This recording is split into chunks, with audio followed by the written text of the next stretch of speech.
Got some breaking news that's developing right now. I'm going to get you up to speed with that, and it's coming from Iran, where at least 73 people have been killed in a terror attack in southern Iran. The twin blast took place near the grave of slain General Qassem Soleimani.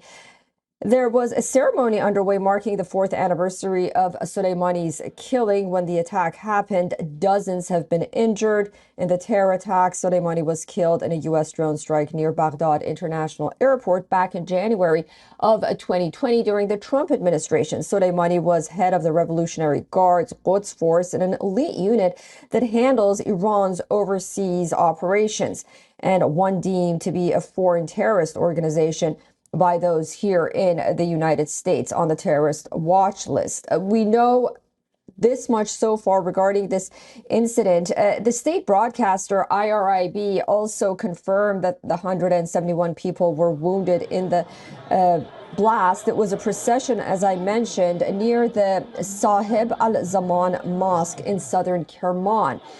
This is a ceremony that those that were fans of Qassem Soleimani, he was definitely a person with a lot of fans and flows.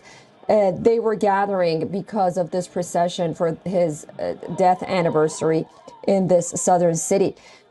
A video circulated online and appeared to show several bodies on the road. That was very gruesome. We have a journalist now with us from Tehran, Fereshteh Sadeghi. She's joining us from Tehran. She's a former journalist. She's on the phone with us. Can you tell us about this incident? There seems to be several casualties, and the casualties are rising. Thanks for joining us, Fereshteh. For having me. Yes, it seems that the explosions that they happened in a span of 10 minutes, so we can say they were not back to back, but in a span of 10 minutes, happened one at the entrance of the cemetery, where large crowds had gathered from different parts of Iran to commemorate General Soleimani's fourth anniversary. And it seems that the second blast took place at the entrance of the parking lot. As I was watching some videos from some people over there, they were saying that some cars were badly injured. But the number at first, it was thought that it was a very small incident, and then suddenly the number of deaths went up. The last casualties that we have is 73 dead and over 170 injured. Some of them have been injured in the stampede, but the videos that I've seen, they are graphic videos. I've read that some bodies have been dashed into pieces. There are conflicting reports about how it happened, how the explosions happened, where they by a suicide bomber or where they remote control bombs. It seems that they were remote control bombs, but even now we are not sure about it, and that's all we know up until now.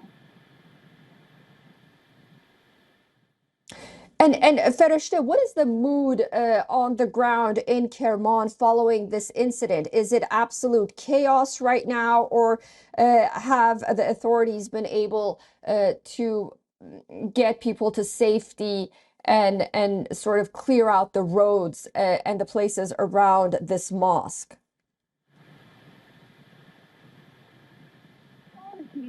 They were ready. There were ambulances over there, because they were worried that maybe something, an unexpected event happened. But they were thinking about maybe a stampede, maybe large crowds, because the number of people that attending the ceremony were too high. Today at noon, I was watching the IRB state news agency, state TV, and there were people who were saying that they are coming from other parts of Iran, not necessarily from Soleimani's hometown of Kerman.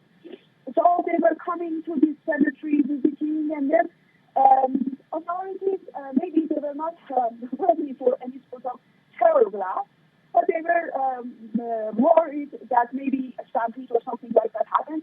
So because of that, they had ambulances ready over there. And according to what I've read, there are trying to clear the roads and to clear the area from the population. Forcing people to go inside the cemetery to allow the teams, because forensic should come and should examine the situation. But apart from that, we don't know anything more, because since at first the authorities try to downplay it to a gas explosion or something like that, and suddenly out of nowhere it was clear that it was they were a terrorist blast. Yeah, as these things usually do. Yeah, Fetish, thank you so much for that update and all of the news that you provided for us. Fetish Sadeghi, a journalist joining us from Tehran. Thank you.